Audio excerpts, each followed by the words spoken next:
Maya set down the menu and smiled, beginning her usual greeting. The woman didn't respond. Maya tried again, a bit louder this time, assuming she hadn't heard over the cafe noise. Still nothing.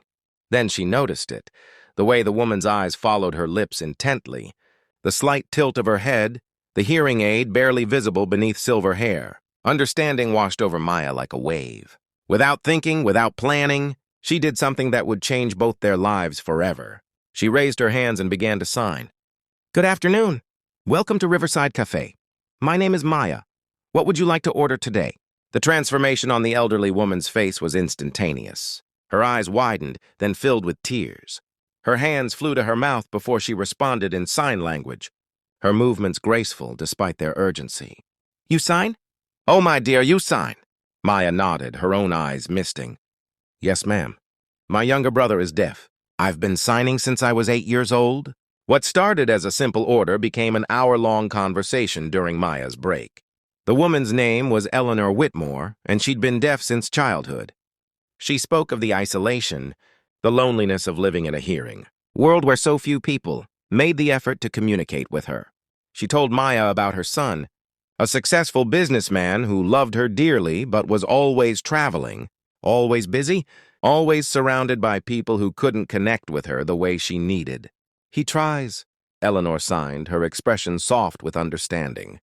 "He learned some basic signs when he was younger, but his life became so complicated. Meetings, deals, international travel. I see him, but I don't really talk to him anymore. Not the way we're talking now." Maya's heart ached. She thought of her own brother, Tommy, now 15 and thriving at his school for the deaf. She thought of how communication had been their bridge across every difficulty life had, thrown at them after their parents died. Eleanor became a regular at the cafe, always requesting Maya's section. Their friendship blossomed across shared lunches and signed conversations that flowed as naturally as water. Maya learned that Eleanor's late husband had been her interpreter to the world, and since his death 5 years ago, she'd retreated further into isolation. Her son provided everything money could buy: a beautiful home, a housekeeper, a driver. But he couldn't give her what she craved most: genuine connection. "He's a good man," Eleanor would sign defensively whenever Maya gently suggested she tell her son how lonely she felt. "I won't burden him with guilt. His success makes me proud." 3 months into their friendship, Maya noticed Eleanor hadn't come to the cafe in over a week. Worry gnawed at her. She'd never gotten Eleanor's contact information, respecting the older woman's privacy. But on the 8th day, desperation won. She asked her manager if anyone had called. "Oh, the Whitmore account?" Her manager checked his notes. They called to settle her tab. "Said Mrs. Whitmore was ill and wouldn't be coming in for a while." Maya's heart sank. That evening, she did something bold, something completely unlike her shy nature. She looked up the Whitmore residence. It wasn't hard. There was only one Whitmore family prominent enough to have their address listed in the local business journal at the library. The next morning, her day off, she took 2 buses to the wealthy hills overlooking the city. The Whitmore mansion was intimidating, all stone and iron gates. Maya almost turned back 3 times. But she thought of Eleanor's smile, her lonely eyes, and pressed the intercom button. "Delivery for Mrs. Whitmore," she said, holding up the homemade soup she'd prepared, her grandmother's recipe, the one that had comforted her through every illness as a child. The gates opened. A housekeeper met her at the door, looking suspicious but ultimately kind. "Mrs. Whitmore hasn't been well. Are you from a service?" "I'm her friend. From the cafe. Please, I just want to make sure she's okay." Something in Maya's face must have convinced her.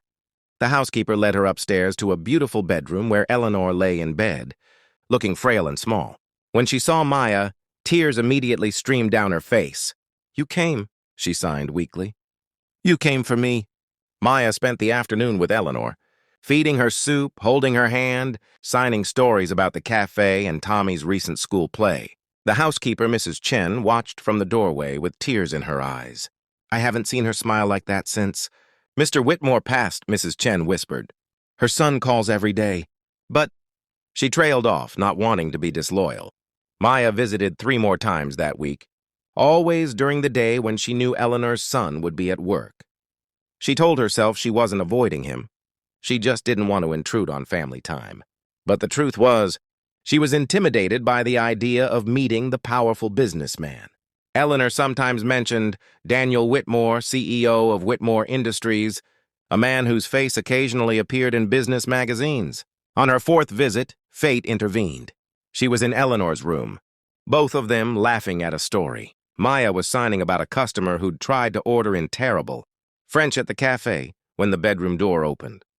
The man who entered was younger than Maya expected, perhaps 35, with dark hair touched with premature gray at the temples and eyes the same, warm brown as his mother's. He wore an expensive suit but had loosened his tie, looking exhausted. He froze when he saw Maya, his expression moving from confusion to suspicion. "Who are you?" His voice was sharp, protective. "Mrs. Chen didn't mention—" He stopped mid-sentence. His mother had turned to him, her hands moving rapidly in sign language, but her movements were too fast, too emotional for his limited knowledge. Maya could see him catching only fragments. "Friend, or café, lonely, finally." "I'm sorry." Maya stood, her shyness slamming back into place. "I'm Maya. I met your mother at Riverside Cafe. I just wanted to check on her. I'll go." "No!" Daniel's voice cracked. He cleared his throat. "No, please, stay. He looked at his mother, who was signing something at him urgently. His face flushed with frustration and shame. "I can't. I don't understand what she's saying. Can you—" Maya hesitated, then gently interpreted. "She's saying that I'm the first real friend she's had in 5 years. That she's been so lonely she sometimes wished she could just fade away. That she loves you. But she's been living in silence even when surrounded by people." The color drained from Daniel's face. He moved to his mother's bedside, taking her hand. "Mom," his voice broke. "Mom, I didn't know. Why didn't you tell me?" Maya signed his words. Eleanor responded, and Maya translated, her own voice thick with emotion. "She says you have so much on your shoulders already." She didn't want to be another burden. But she's been so tired, Daniel. So tired of being alone. What happened next would be talked about by the Whitmore staff for years. Daniel Whitmore, the man known for his steel composure in boardrooms, broke down completely. He sank to his knees beside his mother's bed, sobbing into her hand. "I'm so sorry," he kept repeating. "I'm so sorry, Mom. I've been so blind." Maya quietly moved toward the door, feeling like an intruder on this intimate moment. But Eleanor's hand shot out, grabbing hers. She signed something, and Maya's eyes filled with tears. "She wants me to stay," Maya whispered to Daniel. "She says we're family now." That day marked the beginning of something extraordinary. Daniel canceled his meetings for the entire next week. He hired a sign language tutor and asked Maya if she would help him relearn to communicate with his mother properly. "I learned some as a kid," he admitted. "But when Dad got sick and the business started struggling, I let it slide. Dad became her voice, and I took the easy way out." Maya agreed to help, though she was terrified. But her love for Eleanor overcame her fear. 3 evenings a week, she came to the Whitmore house after her shifts, teaching Daniel signs, helping him rebuild the bridge to his mother. She watched as his fluency improved, as conversations between mother and son moved from simple exchanges to deep discussions they hadn't had in years. Eleanor recovered from her illness, blooming like a flower given water after a drought. The difference in her was remarkable. She started leaving the house again, attending art galleries and theater performances with interpreters Daniel hired. But her favorite outings were still to Riverside Cafe with Maya, where they would sign over coffee and pie. 4 months after that first visit to the Whitmore house, Daniel did something that shocked everyone, including Maya. He called her into the study one evening after a lesson and handed her an envelope. "What is this?" she asked, confused. "A job offer. I want you to come work for Whitmore Industries as our Director of Accessibility and Inclusion. I've been blind to an entire community, Maya, my own mother's community. You've shown me that there are brilliant, capable people who are being left out simply because we're not bothering to accommodate them. I want to change that. I want our company to be a leader in employing and supporting deaf and hard-of-hearing individuals. And I want you to head that initiative." Maya stared at the number on the salary offer. It was more than 4 times what she made at the cafe. "Daniel, I'm a waitress. I don't have a business degree. You have something better. You have empathy, experience, and real understanding. The business skills we can teach you. This, he gestured at his heart.